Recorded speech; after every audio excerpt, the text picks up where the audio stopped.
Welcome back, Dialed and Driven, Hockey Mentality Podcast. Chris Palmer, mental performance coach, Jeff Lurg, goalie mentor, former professional hockey player. We have a guest today that can help give you a lot of information we haven't had before. We've talked about all kinds of stories, but nothing's better than having the person who generates the story.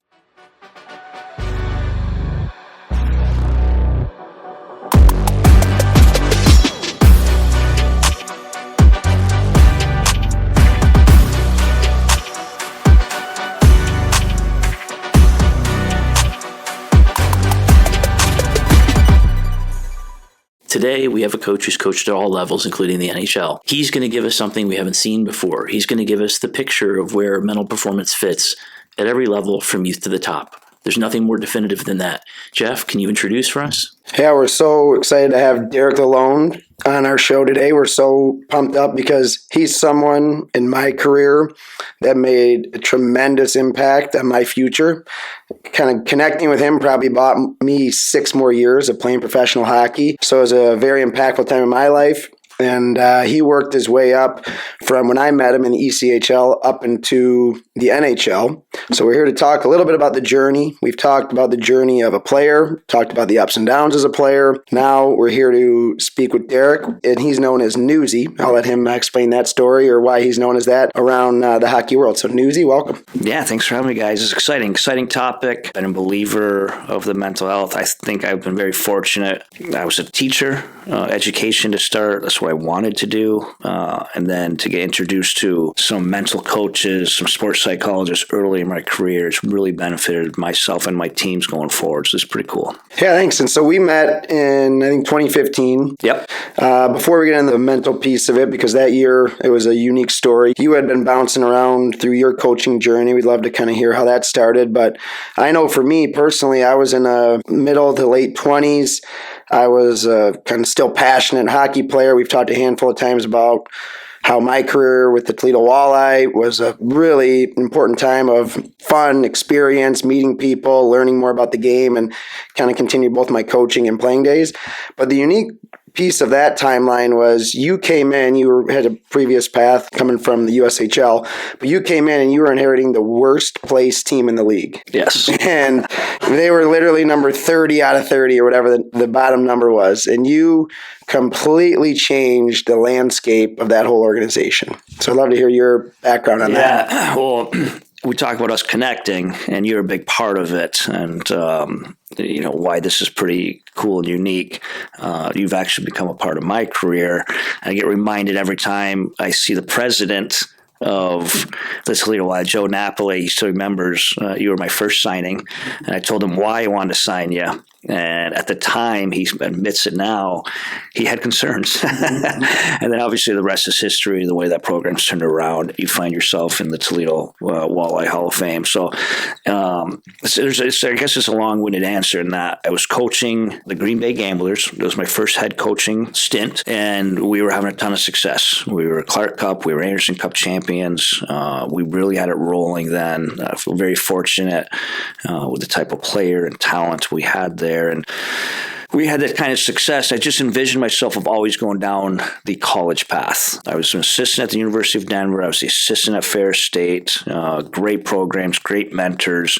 Set myself up for some success. And I just saw myself going back as a head coach in college. Dave Haxall cut his teeth in the USHL. Jim Montgomery cut his teeth in the USHL. Bob Motzkow cut. It was just what you did then. You get your experience as a head coach, you go back to college. And whenever a college job was open in that time, I had probably heard from the AD or was in the process of interviewing. I'm not naive enough to say I was being selective, but I was waiting for the really good college job to be a good fit for myself and my family. And out of nowhere, the phone call that probably changed my life was Detroit Red Wings. It's ironic now. Assistant General Manager Ryan Martin called me, and he's like, "Would you have any interest in the Toledo Walleye?" He goes, "This day and age of the NHL, with the 50 contracts, the cap situation, we need to do better with our ECHL team. We want it more than just a goalie development position." And I never really thought anything of it.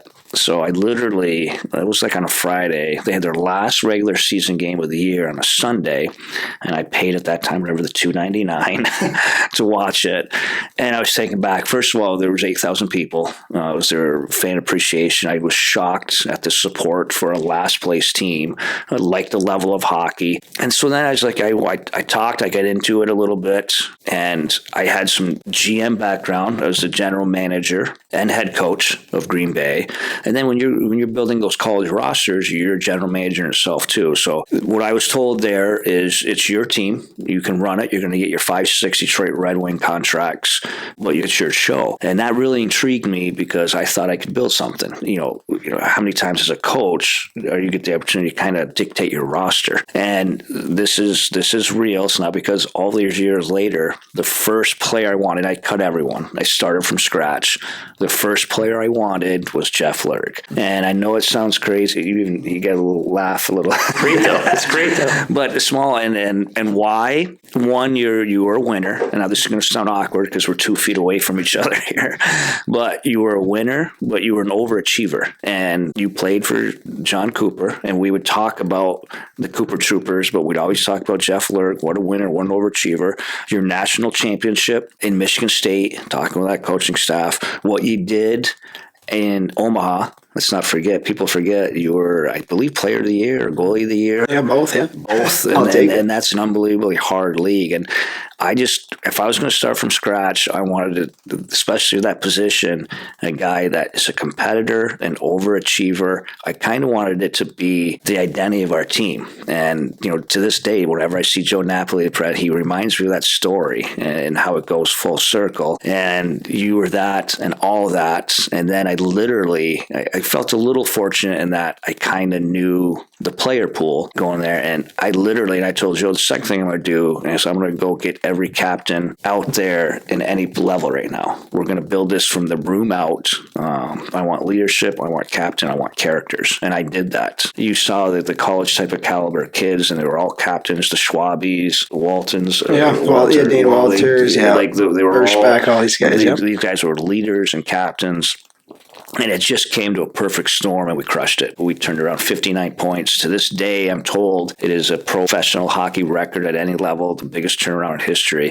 But I did it from the room out, and that mindset, that mentality, and you were a huge part of it. So it's really unique. We're sitting here, how many years later? 10 years later. Talking about mental performance and then stuff. So pretty cool story, and that's the long-winded answer there. No, it's awesome because it's all relevant. And last little piece on this, but it was interesting because he made this culture a completely different culture than anything I had experienced. Yes. Like at that time in pro hockey, I had probably had, in minor pro, but 4 or 5 years of experience.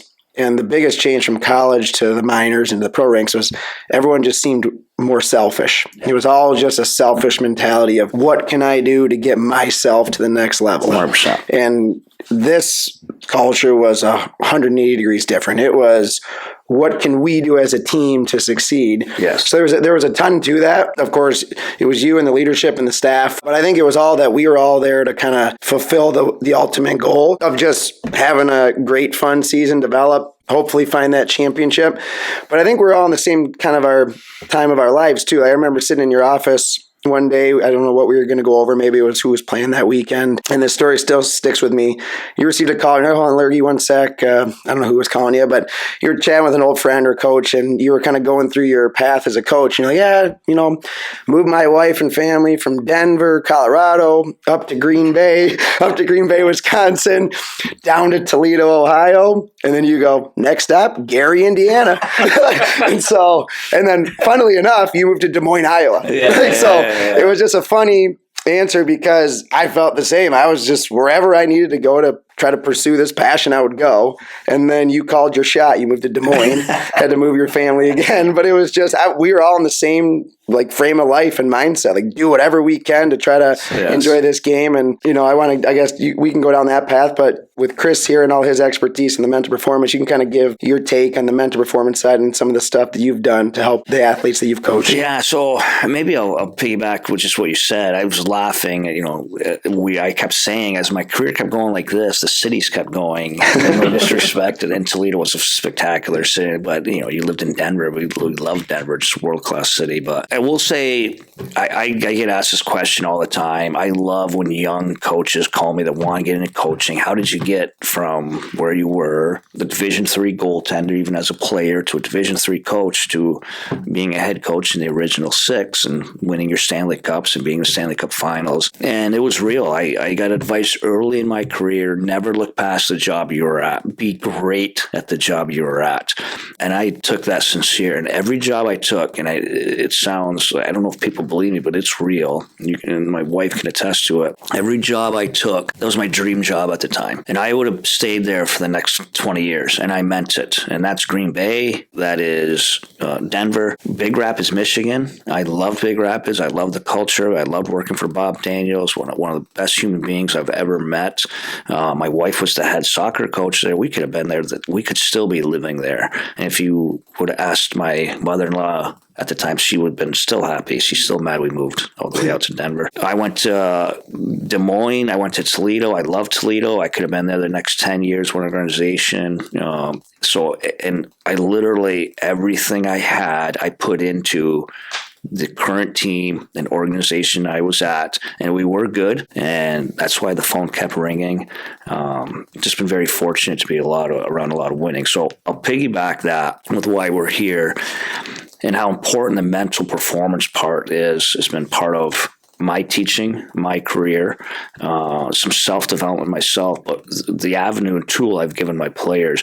One, when I went to college, I played my college hockey at Portland State University. I like to call it the Ivy of the SUNYACs. I was a keynote speaker at the ECAC Championship a couple weeks ago, and I got a lot of laughs on that because probably a lot of those guys' teammates are probably playing in the SUNYAC. And so, but I went there. I had an undergraduate.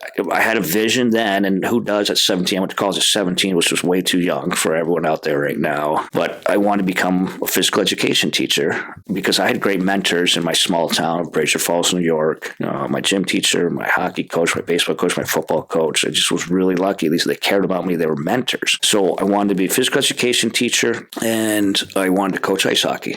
A dream job of me is to be a high school coach. In college, back then, Al McCormick, to this day, very good relationship, my coach in Cortland. Back then, you're probably talking 1994, 95. He got a letter in the mail from Massachusetts College of Liberal Arts, another Division III school, and it was basically a graduate assistant program. It was literally the coach had written it out, the job application. You laugh now, but he's like, I think you'd be great for this. And basically, I went there to become the assistant coach, and they paid for my master's. But the master's was a master's of education administration. So it's just more tools. So now I've got this vision. I'll become an athletic director. But then I got the itch of coaching. I loved coaching. I loved the team aspect. So basically, I had these tools where I had an undergrad physical education. I had a minor in biology, which I'm pretty proud of because that's not easy. Everyone, I probably, the physical education degree gets a bad rap, but I got a minor in business. I got a minor in biology, I'm sorry. But then I got a master's of education administration. So I had these tools, and sure enough, I had prep school opportunity to this day, Shenandoah High School, which was a hockey high school power in New York. But it was right there for a physical education teacher, assistant athletic director. I could have been that, the dream I wanted, but I just went down this path. So first and foremost, the fact I had my tools of education, and I had the importance of education. Then the performance coach that kind of turned me was I went to the University of Denver, and now you're in a Division I program, and didn't have these resources at Fair State, Division II. They had a full-time sports psychologist on staff, and it was amazing. It just really opened up my eyes to the benefit of it and the resource of it and how players use it. And not only our hockey players at Denver, but the national champion Nordic skier. And I'm like, wow, this is impressive. This is real. It's yet another tool. So I move on. I go to Green Bay, and I didn't have that resource. But when I was in Toledo, I was asked, okay, you start, what do you need? What do you want? And I said, I want a sports psychologist. And I can remember seeing Joe Napoli, and again, you're working on shoestring budgets. Now, Toledo's a little different. They do very well financially, obviously, when 7,000 people come nightly, but you're still working on ECHL budget. And you can see him think it through. And then he's like, I think we can do that. He goes, you find me one. And in that day and age, you do some trade out. So we found one, Ruth, if you recall. And then it kind of goes back to what we talked about beforehand. We had a little trade out. She got some advertising, some tickets. And she's like, what do you need from me? And I said, the first thing I need from you is to just be around consistently. And why I say that is because you're going to walk in this room and you're going to have maybe one or two guys that will see you as a great resource and tap into you. And the other people will be nervous. They'll be scared of it. It's the unknown of it, especially then. And I said, just be around, because what's going to happen is people are going to get comfortable with you. Player A and player B, they're gonna see the benefits they've had from it. One, their performance, but two, they're gonna go back to the apartment and the room and talk about how important the conversation I had with Ruth was and everything like that. And now all of a sudden, I'd have her address the team every now and then to make it comfortable. And she's not here to ruin you; she's here to help you. And you could write that. By the end of it, I would say probably literally, all 20 guys were using her. The guys that were coming down from the American Hockey League couldn't believe it. Like, this resource, why don't we have this in the American Hockey League? Why didn't we not have this in the National Hockey League? So that's where the Toledo was, and it's kind of always been. Now it's like it's a staple. It's common. And I go to my Stanley Cups in Tampa. The most important person winning our Stanley Cups was probably our sports performance coach, our mental health coach. And I remember we were going in the bubble. We can only have a number then. You think about it now, it's crazy, but you're only allowed the bubble. I think you were allowed 40 people in your party. And of course, the manager looks at it. I want the assistant general manager. I want my team. And John Cooper and I were like, the number one person that has to come is Ryan Hamilton, our sports psychologist. And we had pushback. And then when we got into that bubble, he was our MVP. And just some of the techniques and things he did because that was a type of mental toughness. He had people, family members, we had a grab table, and he would set up soaps or something like in people from the outside to send in. And it was just the mental health. He had, at all times, he had stamped letters where you could just take the stamped letter, postcard, and write to your family. And we would have the videos come in. So then every series we won, the reward of that series was a video montage of all your family. And it was neat to see my family, but it was neat to see Alex Killorn's parents call in. You see the Yanni Gord, who's the superstar of his wife, her personality, and you could just see it building the most important thing. And even in Detroit, the growth that we had. And again, I know it feels a little stalled right now, but when I came in to where we were last year, we improved 17 points. Not many teams can say that. Basically, we're tied for the playoffs. We moved that needle, and our sports psychologist was a big part of it. And the same thing happened in the Red Wing locker room, where he had one or two clients, same thing. I just need you around. I need guys comfortable with you. And by the end of it, he was a huge resource. And then which was really exciting for me, even the management team found value in him, and they were using him, and they would all of a sudden, before he knew it, I was like, you're not around as much. Like, what's going on? He's like, well, I've been in GR, which was a positive too. So it's a reality of it. It's a huge part of it. It's no different than the growth in the goalie coach. There was back in the age, the teams didn't have a goalie coach. Now they have an entire 5-team departments. The strength and conditioning. Now it's a whole department. It's reality. It's huge. Analytics. It's reality. And the sports performance, I'm just taken back that it still lags behind in some areas. I've been fortunate. I really think it comes back from my education background. But it's a huge part of it, and it will continually be a big part of it. I think you bring up this great point, and just for parents, for kids, for guys at every single level. And honestly, if you've been in juniors, you doubt yourself at an unbelievable level, because this funnel just squeezes down into this little micro amount of opportunity.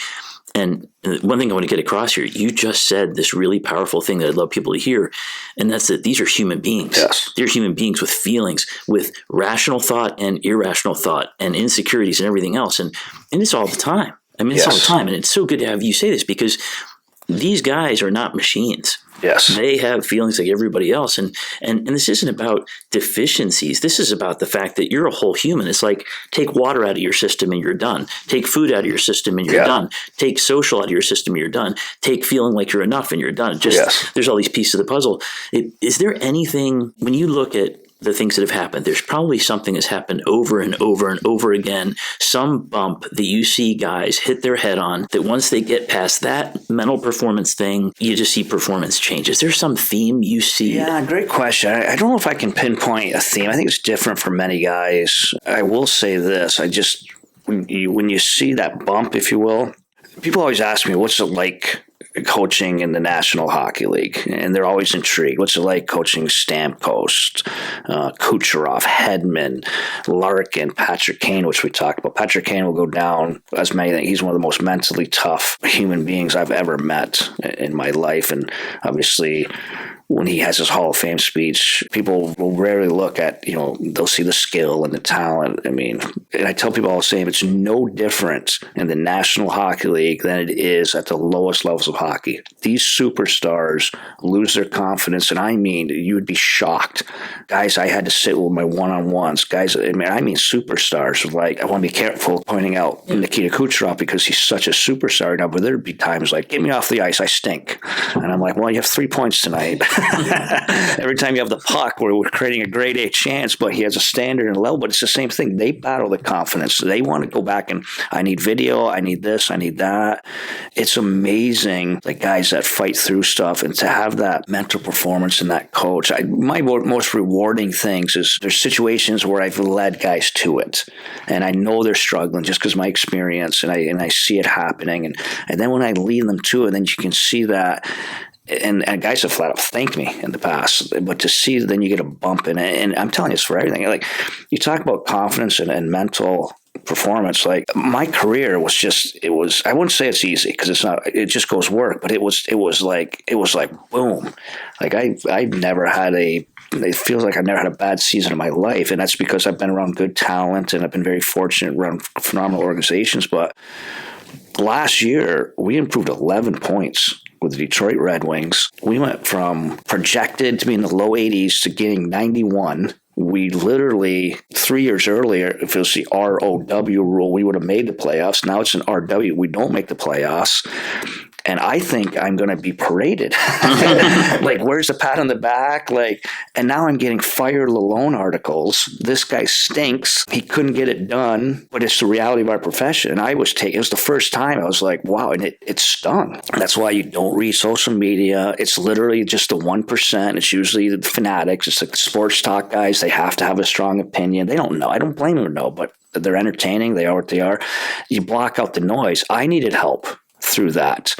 And then even it started this year, things were not going well. And it's 27 coaches were fired in 2.5 years. I mean, you're not naive to the reality of it, but it's just things are pointing at me. You need some mental toughness. And I had resources and people that I wake up. Now I look back at my experience of all the 3 years with Detroit, it was growing me, made me better. I'm going to be excellent and even better my next time. I don't know if I had that mental toughness 5, 6, 7 years ago. I laughed some of those phone calls I got from mentors and Pete DeBoer. This guy's been fired 5, 6 times. They laughed. They're like, it feels awful right now.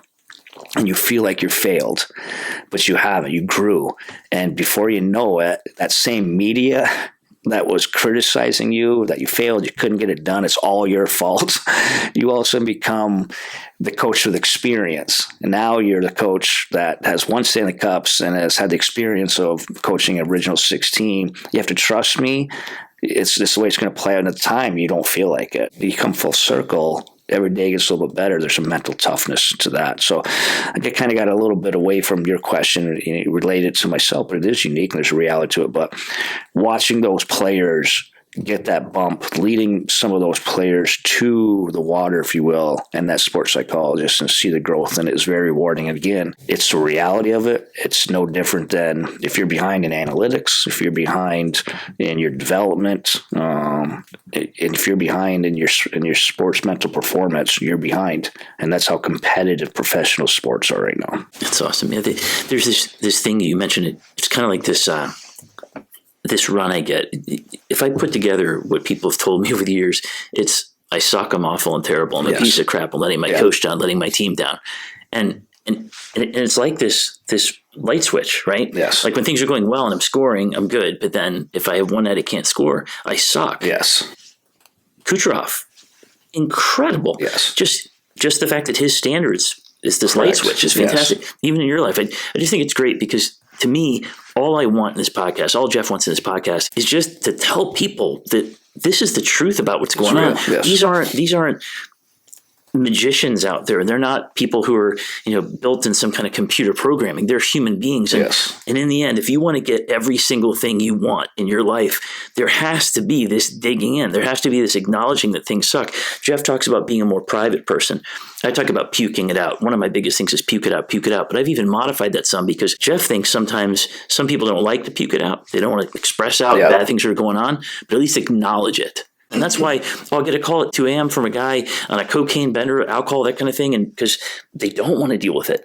But when they do, great things happen. I think your life is a testament to that. You could have easily been upset at the things are going great. Oh, going somewhere else. Things are going great somewhere else. And I'm so glad you mentioned this position you're in. I mean, you're an NHL coach and you're doing good. You're moving the needle. Things are going great. And then you're looking for another job. Yes. Just the fact that you talk about that is so awesome and honest. And I think it's such a lesson for everybody here. It doesn't matter where you are. You're going to get your ass handed to you sometimes. Yes. And your ability to deal with it, acknowledge it, puke it out, and get back up is everything. Thank you so much for sharing that. I think I piggyback on that. I think ownership. I've no problem telling you. I work with a mental performance skills guy, and right after I got fired, and we were talking, and he stopped me. He goes, I'm blown away. And this is a person in a high ranking position in management on another team in the National Hockey League, which obviously can't tell. But he's like, all you've talked about is ownership over what we did wrong. The penalty kill could have done this. I could have done this. I could have moved it. He goes, I've never heard someone talk like that. He goes, usually like those first talks are you're pointing fingers, you're throwing the blame game. And I said, there's things I heard, there's things I wanted to change, there's things I felt were stacked up against me. But that's part of, I think, that mental part of growing and the toughness of it is just the reality of, you say puking it out. I piggyback that and some ownership of it. And it was organic, and I want to be better. This is how I could have, this is why I'm going to be better. And this is a professional guy that stopped me. And it's like, God, but I've been tuned like that because of some of these tools and some of these things. I gave our sports psychologist, Ryan Hamilton, the MVP of the bubble when we won our first Stanley Cup there. But we had a situation, I don't know if this is the right time, but how we moved the needle in Tampa. And it was an outside source that you'd be shocked with. It wasn't a lot of course, we reevaluate our X's and O's and what we're about. Had to improve in this. We had to improve in our room. We had a sports performance. We had a Tom Chabey. He's former Navy SEAL who's an amazing human being. I still talk to him to this day. Talk about resources and mental toughness. Whenever I need him, I talk to him. We talk things through. But he's a Navy SEAL, and his only job is work on leadership. And we had him, I think, 2 to 3 years. I only had 1 year experience with him, and he was an immense resource, but it probably had run its course. And our general manager was like, we need something different. Please go find me something, or we're going to it's on you coaches. And it was timing. It's him trying to make change, whatever. And so we moved on, and I ran into a guy from Toledo, Bob Brochert, and it's pretty common in business world, but the predictive index. And basically what it was, it's a mental test, and there's all kinds of them that are out there, but it just is a 10-minute test that it gave us a read on what the individual was. And so what really helped us doing those things we kind of felt, at least it could quantify it now. So player A is strong leadership in this role. Player B is a strong leadership in this role, but isn't this. And we were heading down the wrong path on what we were trying to do. We wanted to turn this guy into a leader, and it basically said he wasn't. Or the leader that's there, he can be a leader, but it has to be this way. And it literally, we worked because we knew it had to come from the room. Every championship team, the last 100 years, next 100 going forward, it's going to come from the room. Whoever wins the Stanley Cup this year, whatever level, ECH, I guarantee Western Michigan, like you talk to First, he's going to talk about the guys in the room. It's real. That's never going to change. It's how you get that room to get there.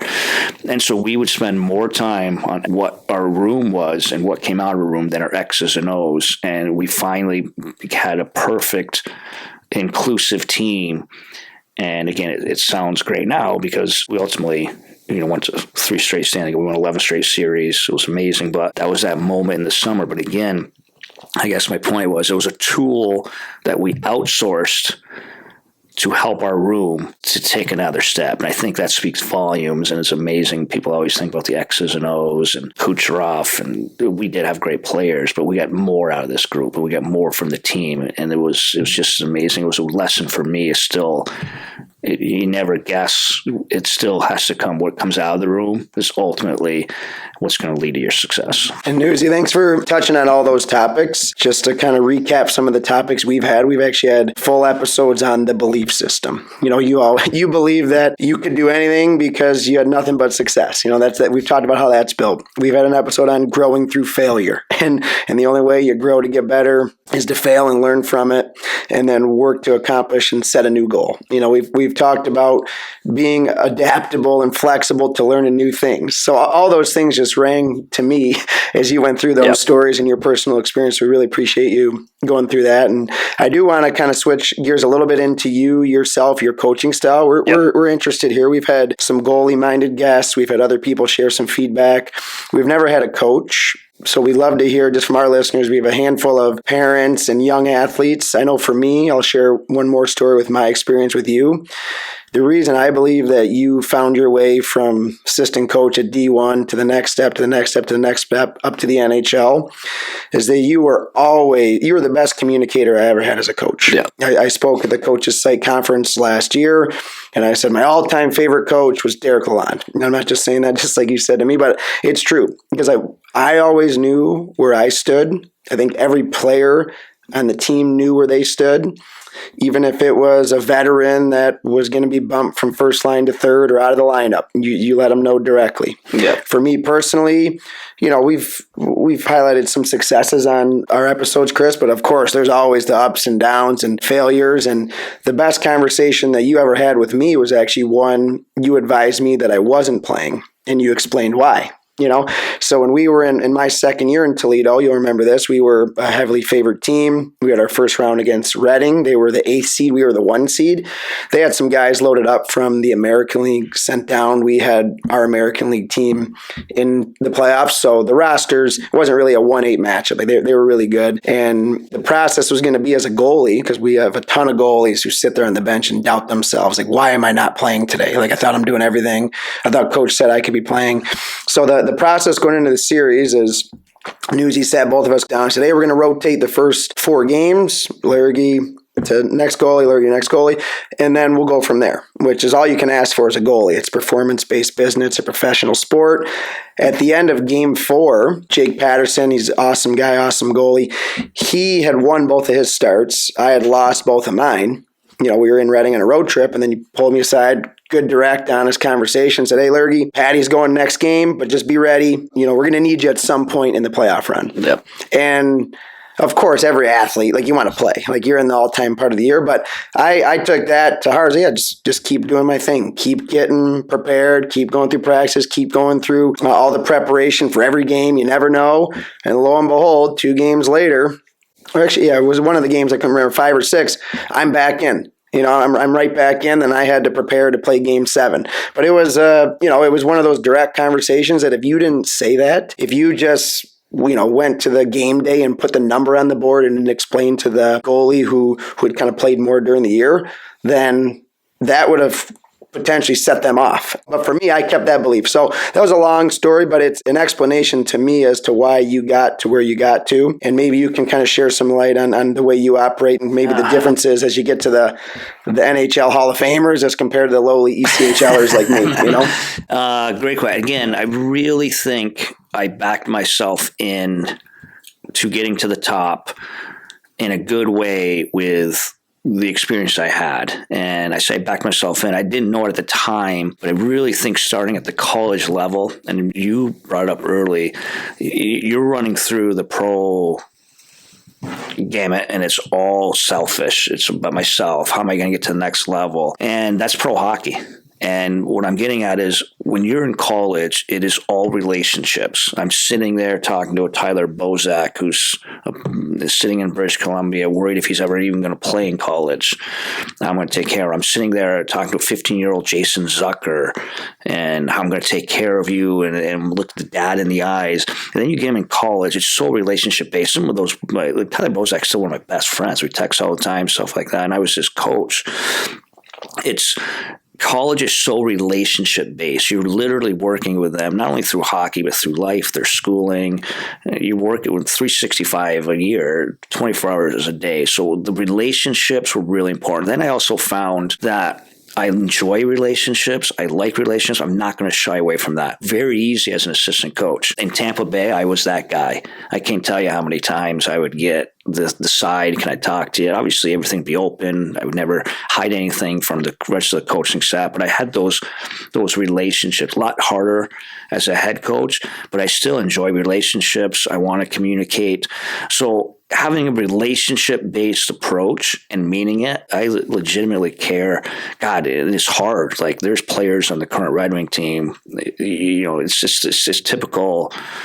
Any locker room, 30% of the guys love you, 30% of the guys are okay with you, 30% of the guys hate you, 30% of the guys that hate you. There's the guys that aren't getting the playing time and stuff. But I honestly still like those guys. I care about those guys. I sincerely care about the guys. And when we have our morning meeting, we get in at 8:15. We have a 10:15, gives us 2 hours. And of course, there's a lot of X's and O's in our process, but we spend just as much time. Okay, so-and-so is not doing well. Why not? Assistant coach, hey, you're going to go talk to him today. Maybe it's my turn to talk to him. We're going to bring him in today. We talk about the communication, those relationships. It's immense. Even this, we talk about relationships. I'll take the Red Wings, and I get let go. They get a nice bump, and they had a 15-5 run. Great job. I've heard nothing but good things about Todd. Not to get off track, but every coach Todd McLellan inherited speaks volumes with him. To me, that says everything you need to know about Todd McLellan. He inherited my staff, and he treats them unbelievable. That's why he's successful. He's a 1%er in this league. But they have this 15-5 run, and last year, not to say anything, but we had a 16-5 run. So we outdid them by one game. We had one more game. So, but my point was, and I was like, oh my God, is this hurting? Is this hurting? And it wasn't. It's weird because I cared about Raymond. I cared about Sider. I cared about Larkin. And I know it sounds crazy, but you root for the individual. Do I want him to win a Stanley Cup immediately? No, because it's probably reality of my brand. It was all your fault. But we all know that's part of the mental. You put stories in your head that aren't really there. That's how sports is. Yeah. That's how sports is. But you root for those guys. And I go back, and again, before I get to my final point here, on the other end of it, things were noise was loud. There's no doubt about it. We're flirting with 500, and we couldn't get traction. We'd win 2, we'd lose 2, we'd win 1, we'd lose 1, we'd win 3, we'd lose 3. We're just floating around that. We couldn't get traction. It wasn't up, but we didn't have one of those signature losses where it's like woo or booed by the fans like that. We played in Philadelphia, and we got beat 4-1. We got smoked. And it was one of those first times I left that rink. I'm like, God, I might get fired here. Like we looked lifeless. Yeah, you could just feel it's like, okay, I'm not getting these guys. We turned around the very next game, and we absolutely smoked the Toronto Maple Leafs at home. And they were like on a 7-1 bender. And that was the best game we played all year. The very next game, the same Philadelphia team, we were lifeless. We put 6 on them, and we smoked them. Those guys played for me, and I appreciate it. I love it. So then on the other end, when they completely fall apart, And all the noise now, like I had buddies sending me smiling Dr. Evil emojis. Like now I'm happy. Yeah, now you're back. Yeah. It's totally not the case. Like I had empathy for poor Larkin's been through this again. Like last year, we had the playoffs. We were there. We did it. This team bought in. We had our run. You can see the momentum. Like I literally, you feel empathy for the guys losing. And I think people are shocked, but that's the relationship-based part of it, and that's never going to change. You have to hold guys accountable. You have to be hard and hold guys accountable. But especially in the NHL, and I think I backed my way into having success in the National Hockey League or in pro levels because it's a partnership once you get there. You care about them. You want them to do well, but it's all about still winning in the team. But I really think the relationship base aspect is natural for me, and the communication is part of it, and that's why I've had some success so far in my career and hope to continue to have some success. And as a player, we've sat and talked many times on, people just want to know why. At times a player could be a fourth liner getting 2 shifts a period, and then they might be thinking they're doing everything right, but Chris has mentioned when he talks to his clients, it's like they don't know.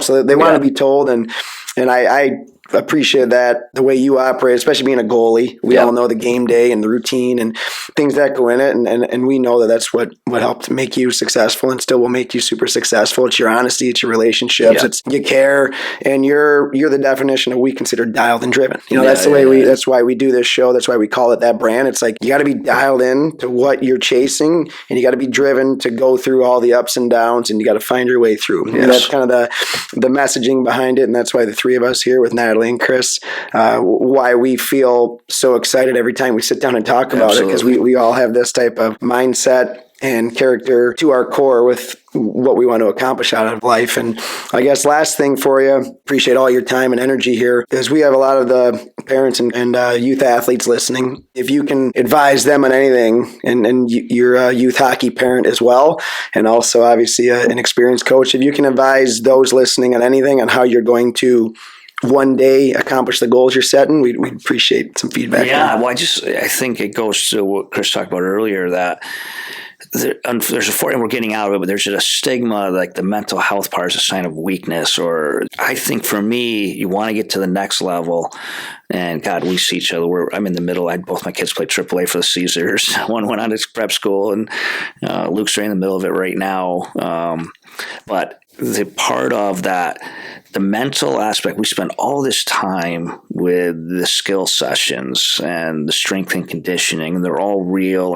And today's day and age, the athlete and how people are just going from here, it's amazing to watch. Even within USA Hockey, the talent level every year, the age groups seems to get more talented, bigger and better and stronger. But the reality of the mental part of it. So I guess the one thing is you're working so hard at growing these obvious aspects in your game. Why not the mental part of it? I mean, we talked about Patrick Kane off, the Nikita Kucherovs.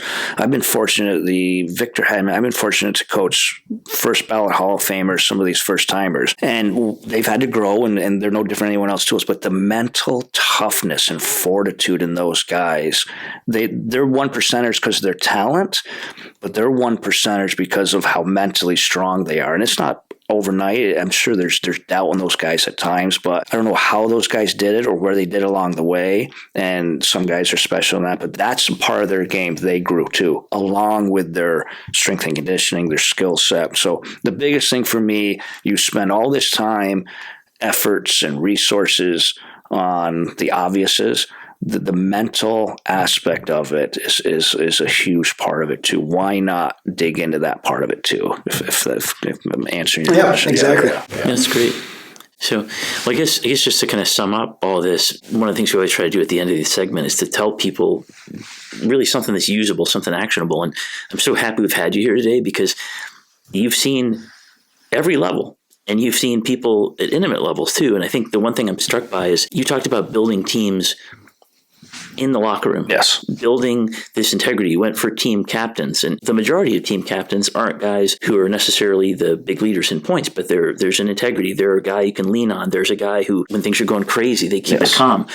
I love that. And it's so important to you communicating. That's such a rarity, because it's so hard. You're an air traffic controller out there on the bench. All these coaches, you're trying to make things happen. You get one time out of game. It's impossible to really communicate, but it's so often it's throw some dirt on it. Don't deal with the real problem. So often it's just get rid of this guy and get somebody else because the funnel's this big. I'll just grab another guy. It's easier than helping this guy. And you're the opposite of that. And I just want to just define your success seems from everything I know now. I never knew this. This is all your public side. I never knew this. Yeah. You care so much about relationships. You care so much about people. And it seems like to me, you're not always going to have this. But in the end, you can lean on people who are your people. You can lean on your team captains, lean on your friends, lean on your coaches, lean on family, lean on people. Because in the end, every single person has ups and downs. Every single person has doubt, fear, worry. And you've just explained all that. So really, as a summary, you've shown us in real life that your thoughts are everything. The things that you think shape everything. And you can be defeated by being, even though you're improving the team, moving on from this position. But you have every party that believes there's going to be another position because this is a mission for you. This isn't about a job. This is your mission. Yeah. So keeping an idea of the mission, realizing you're a human, puking stuff out, acknowledging it, taking ownership and responsibility for the things you can control. This is the secret sauce. It's been so nice to have you. Again, maybe we're out of time, but we brought up the leadership thing, and I love this stuff and came. But one tangible that people can relate to because they saw the winning. Steven Stamkos will go down as one of the greatest captains ever, and I firmly believe it because I witnessed it. But what I witnessed from Steven was his growth in my 4 years there as a captain. We went from good to great captain, and a lot of it had to do with inclusion. But it wasn't so much we finally won because of that captain. It was what we did to support the leadership around him. And people saw Dylan Larkin at the Four Nations. I see it every day. Dylan Larkin's a superstar. Doesn't get enough credit. It's just a reality of probably where the organization over the last few years. And the growth I've seen in him in my 3 years, and some of these tools we've talked about, some of these resources we've talked about, he has tapped into. And he has grown immensely. And it's just people, they see, maybe they see it, but they can see why these guys are superstars. It's just two examples and experiences I lived that just speak volumes to me. So again, we're talking about lessons and to see it. Sometimes when people can actually see it and relate it and to have the reasoning why, those are just a couple perfect examples. And thank you, Newsy, so much. I appreciate all the time. Like it's obviously you're a busy guy, you got a ton of stuff going on. You'll be preparing to be on TV for the NHL playoffs coming up. So appreciate you coming over, taking the time. Just a super great friend, one of the best people in all of hockey. And I stand by that word. My all-time favorite coach because of everything you just said and more. You kept me playing for peanuts in the minors for year after year. There's something to that. And all those stories, all the people you've met, all your life experiences, we hope that as our listeners keep listening to us, that we're going to kind of keep hammering those points. And it might come from a goalie, might come from a player, might come from a coach. We're going to have a handful and variety of upcoming guests that can share their stories. And to all of our listeners, just a reminder, keep staying dialed and keep staying driven on your goals. That's the only way to accomplish success in this sport. And lastly, follow us. We're at Dialed and Driven on all social platforms and dialedandriven@gmail.com. So thanks again, Newsy, and until next time.